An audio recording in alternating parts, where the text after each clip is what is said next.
Alright, another little tip. So, growing up I wore Axe deodorant. Mostly I wore Degree for most of my life. I wore green Degree, the white, the white stick, or like the white powder stick or whatever.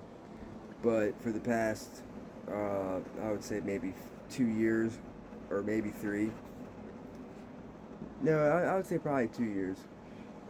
I've been using Arm& Hammer Essentials. So, of course, there's a bunch of aluminum-free deodorants, but this is the one I chose because it seemed to be at like every, grocery store, Walmart. You know what I mean? It's easy to find and it's cheap. And it's free of aluminum parabens and phthalates, and it's rosemary lavender, which I love because when I smell it, it kind of like relaxes me, you know what I mean? Because it's straight up essential oil. Now, when you first, alright, so like your first week of, switching to it, your body's going to be detoxing that, old deodorant out of you. And your body has to get used to it as well. So make sure, like, you put it, well, like if you don't do like hard labor or work out, you'll be fine. But if you do work out and do hard labor, you might notice that you might have to put it on like twice a day, or you might notice, you know what I mean.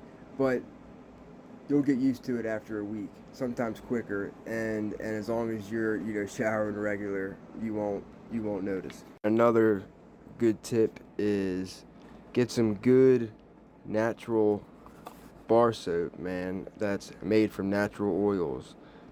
There's all different types. I got this one because it was only $6 at Walmart. I'm sure most of y'all heard of Dr. Squatch, and man, it smells amazing and it works good, man. It works great.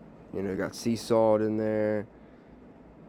Freaking shea butter, seaweed extract. Yes, sir. And another thing, I also use toothpaste that is fluoride free. I'm not saying you have to. Of course, there's a whole big argument, but I just feel like it's good to use because it's more natural. You know what I mean? That's my biggest argument. It's just more natural.